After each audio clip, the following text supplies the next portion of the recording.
Welcome. Let's take a look at our top story this hour. Myanmar's leader, Aung San Suu Kyi, is at the International Court of Justice in The Hague in the Netherlands. She is expected to defend Myanmar's military against the accusation of genocide.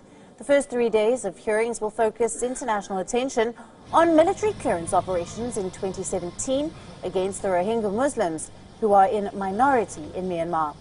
The operation forced 700,000 people to flee across the border to neighboring Bangladesh. Myanmar is a Buddhist majority country that considers the Rohingya to be illegal immigrants and denies them citizenship. Aung San Suu Kyi was once considered human rights champion. In fact, in 1991, Aung San Suu Kyi was awarded the Nobel Peace Prize, but over the years she faced international backlash over the Rohingya issue. Suu Kyi will not be addressing the International Court of Justice until Wednesday. Now, she is expected to argue that her country's military operations were a legitimate counter-terrorism response.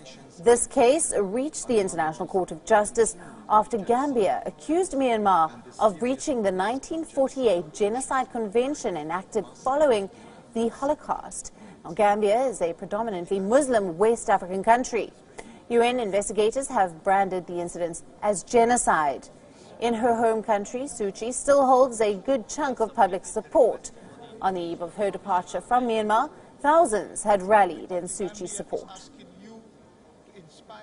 Credible and transparent.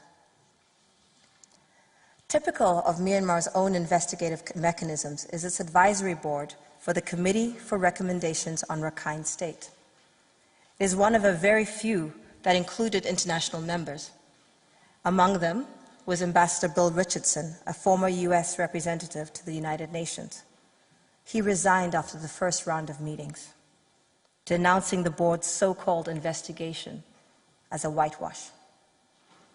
Kobsak Chutikul, a Thai diplomat who served as the board's secretary, quit soon thereafter, expressing his concern that the board's existence was going to divert attention from the issues, give a false impression that things are being done.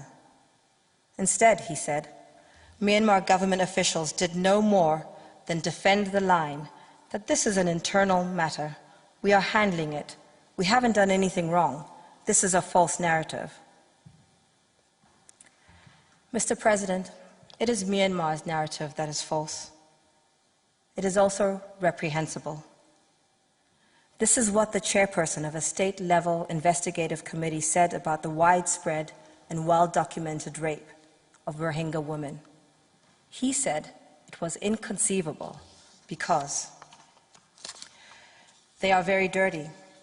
The Bengali Rohingya women have a very low standard of living and poor hygiene. They are not attractive, so neither the local Buddhist men nor the soldiers are interested in them. The chairperson of Myanmar's investigative committee was not the only one to categorically deny that Tatmadaw soldiers have raped Rohingya women. What you see now before you, and at tab 18 of your judges' folders, is a current screenshot from the Facebook page of Myanmar's agent in these proceedings. As you can see, the Facebook page insisting fake rape belongs to the Myanmar State Consular Office. Mr. President, members of the court, in the Gambia's view, Myanmar's false narratives, like these, and its sham investigations further demonstrate the need for you to order provisional measures to compel it to live up to its obligations under the Genocide Convention during the pendency of these proceedings to protect the Rohingya from recurring acts of genocide. Next, my colleagues will show how each of the requirements for provisional measures set out in Article 41 of the Court Statute is fully satisfied, and they will describe the specific provisional measures that are called for in these exigent circumstances.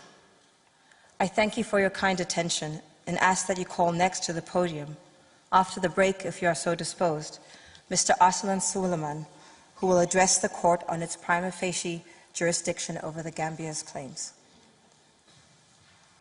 I thank Mrs. Pasi Panodja Before I give the floor to the next speaker, the court will observe a coffee break of 10 minutes. The sitting is adjourned.